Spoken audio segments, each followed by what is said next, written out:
La belle vendait du pain au marché depuis des années. La vie était dure, mais elle n'avait pas le choix. Sa mère était malade, et les factures d'hôpital étaient trop élevées. Chaque matin, elle se levait tôt, portait son plateau de pain et se tenait sous le soleil, appelant les clients. Un jour, alors qu'elle arrangeait son pain, une voiture noire élégante se gara à proximité. Un homme grand et beau, vêtu d'un costume coûteux, en sortit. Il regarda autour de lui comme s'il n'était pas censé être là, puis ses yeux se posèrent sur elle. « Combien pour le pain ?» demanda-t-il. La belle leva les yeux, surprise. Les hommes riches comme lui ne s'arrêtaient jamais pour acheter du pain de rue. 500 naira par miche, dit-elle simplement. Il sourit et sortit son portefeuille, mais avant qu'il ne puisse payer, un homme grossier le bouscula et siffla. « Pousse-toi, riche garçon, on n'a pas toute la journée. » La belle ignora l'insulte, mais l'homme riche, lui, ne le fit pas. Il se tourna vers le client grossier, la voix froide, « Surveille ta bouche. Vendre du pain n'est pas un crime. » L'homme grossier le regarda, puis son coûteuse montre, et s'éloigna rapidement. La belle haussa un sourcil. « Vous n'aviez pas à faire ça. »« Peut-être que j'aime juste défendre les gens qui travaillent dur, » dit l'homme. « Je m'appelle Philippe. » La belle lui tendit le pain. « Enchanté, Philippe. Maintenant, voulez-vous plus de pain, ou êtes-vous juste là pour parler ?» Philippe rit. « Peut-être les deux. » À distance, quelqu'un les observait. Tony serra les poings, les yeux brûlants de colère. Il y a des années, il avait voulu la belle pour lui. Il lui avait promis de l'argent, une belle vie, mais elle l'avait rejeté. « Tu penses que tu es trop bien pour moi ?» avait ricané Tony quand elle l'avait repoussé. « Je ne t'aime pas, Tony. Arrête de me suivre, » avait dit la belle. Il n'avait jamais oublié ces mots. Maintenant, la voir sourire à un autre homme faisait bouillir son sang. « Tu m'as rejeté, mais maintenant tu souris à ce riche idiot, » marmonna-t-il, ses mains se crispant.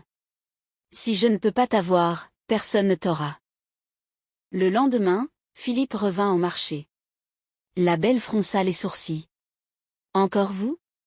Philippe s'appuya sur son étal, souriant. « Je n'ai pas eu votre nom hier. » La belle. Philippe sourit. « Un nom parfait. » La belle leva les yeux au ciel. « Si vous êtes là pour plaisanter, j'ai du pain à vendre. » Philippe rit. « En fait, j'ai une proposition. Je veux que vous ayez votre propre boulangerie. Je paierai tout, mais vous serez la patronne. » Les yeux de la belle s'écarquillèrent. « Pourquoi feriez-vous ça pour moi ?» Philippe haussa les épaules. « Je crois en vous. Vous travaillez dur, vous méritez plus. » La belle hésita. Elle avait toujours rêvé d'avoir sa propre boulangerie, mais pourquoi un milliardaire l'aiderait-il ? « Non, merci, » dit-elle. Philippe haussa un sourcil. « Pourquoi ? » « Je n'accepte pas de cadeaux d'étrangers. » Philippe sourit malicieusement. « Alors, apprenez à me connaître. » La belle rit malgré elle. « D'accord, mais je ne vous fais toujours pas confiance. Alors, je gagnerai votre confiance. » Dans un coin, Tony les observait, le visage sombre de colère. « Elle le regrettera, » marmonna-t-il. Les jours passèrent, et Philippe tint parole. Il aida la belle à ouvrir sa boulangerie, le pain doré de la belle. Les clients affluaient. La belle travaillait dur, et bientôt son commerce devint célèbre. Philippe venait tous les jours. Il parlait, riait, et lentement, la belle commença à l'apprécier. Un soir, la belle était assise dehors, l'air triste. Philippe le remarqua. « Qu'est-ce qui ne va pas ?» La belle soupira. « Ma mère est très malade. L'hôpital dit qu'elle a besoin d'une opération, mais je n'ai pas l'argent. » Philippe lui prit la main. « Combien vous faut-il ?» La belle baissa les yeux.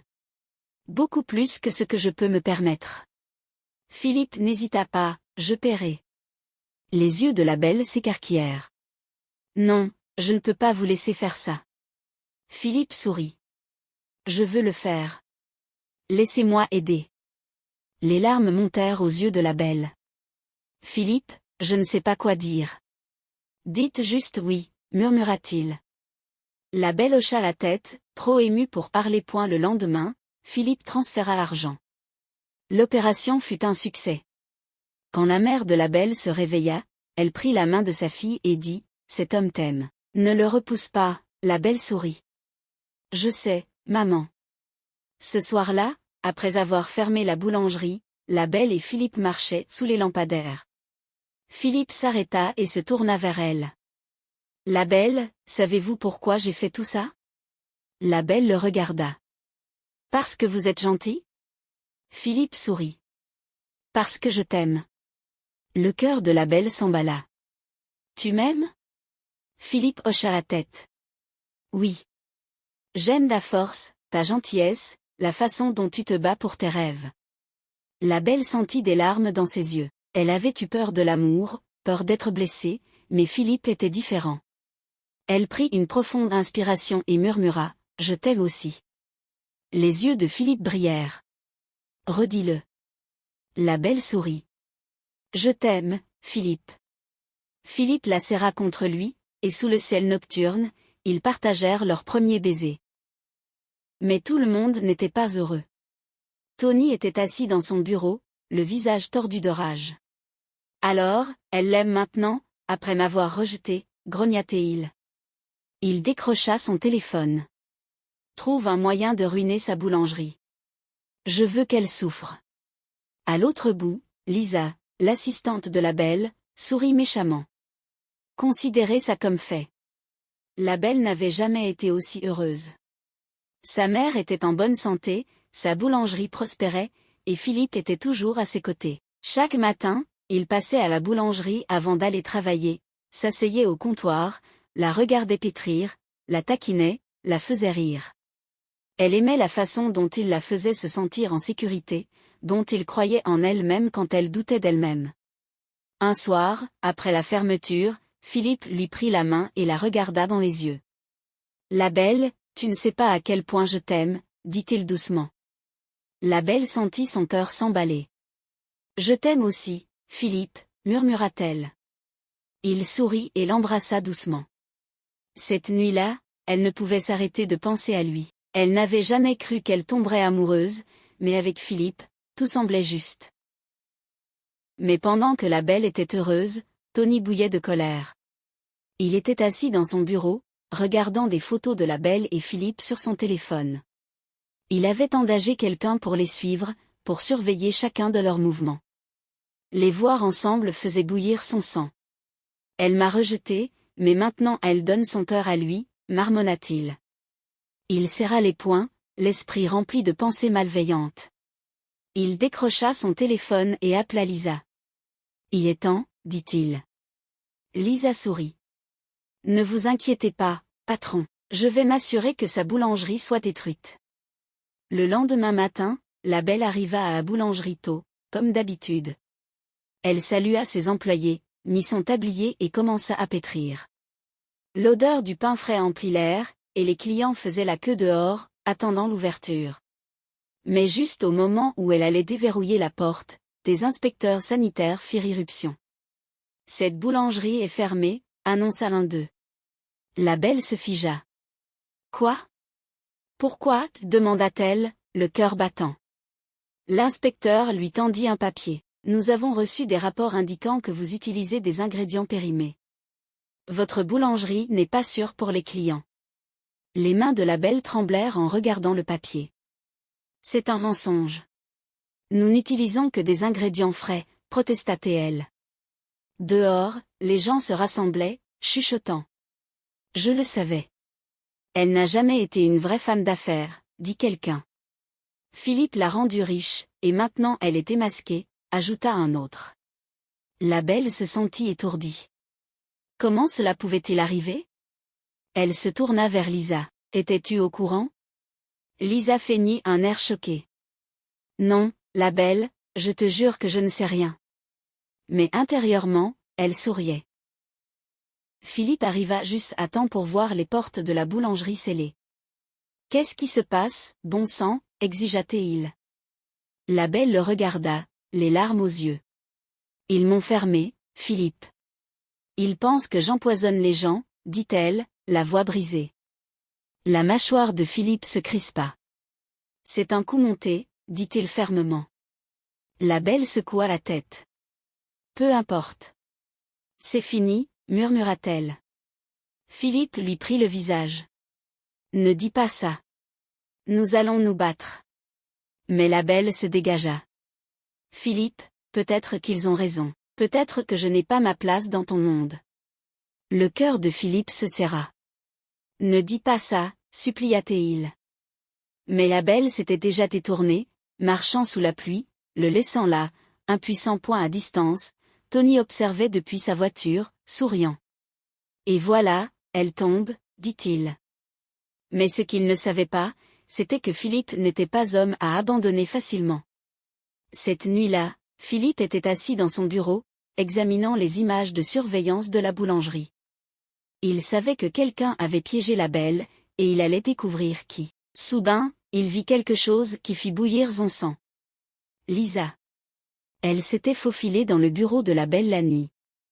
Il rembobina les images et la vit glisser des papiers dans les dossiers de la belle. Ses mains se crispèrent.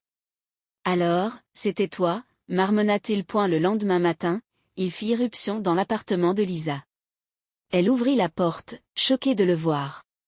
Philippe, qu'est-ce que tu... Avant qu'elle ne puisse finir, il saisit son téléphone et fit défiler ses messages. Il trouva les textos en Ray et Tony. C'est fait, avait écrit Lisa. Elle est ruinée. Les yeux de Philippe s'assombrirent. Combien t'a-t-il payé pour trahir la belle? Demanda-t-il froidement. Lisa trembla. Philippe, s'il te plaît, je peux expliquer. Épargne-moi ça, coupa Théil. Tu vas tout avouer. 1 heure plus tard, Philippe traîna Lisa chez la belle. La belle ouvrit la porte, le visage pâle et fatigué. Elle n'avait pas dormi de la nuit. Philippe, que fais-tu ici? Demanda-t-elle faiblement. Il faut qu'on parle, dit-il. Puis il se tourna vers Lisa. Dis-lui la vérité. Lisa baissa les yeux, honteuse. La belle, je t'ai trahi, murmura-t-elle. Je travaillais pour Tony.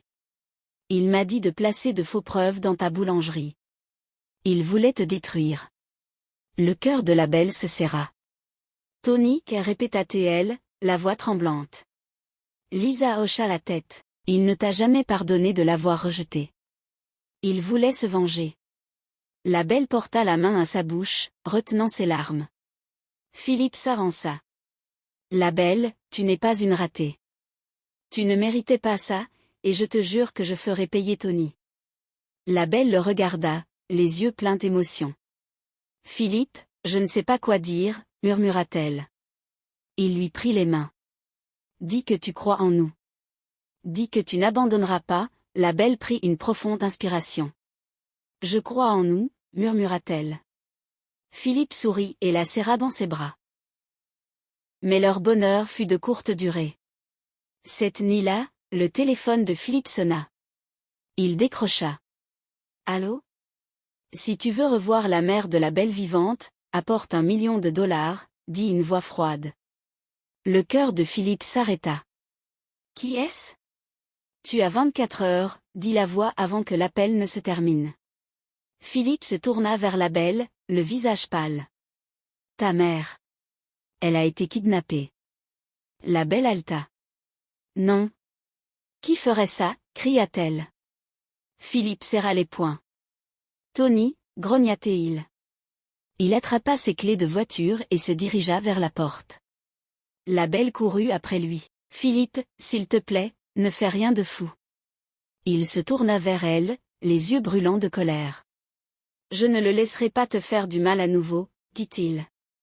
Puis il partit dans la nuit, laissant la belle debout, les larmes coulant sur son visage point dans un entrepôt abandonné. Tony souriait en regardant la mère de la belle attachée à une chaise. Philippe pense qu'il peut tout me prendre.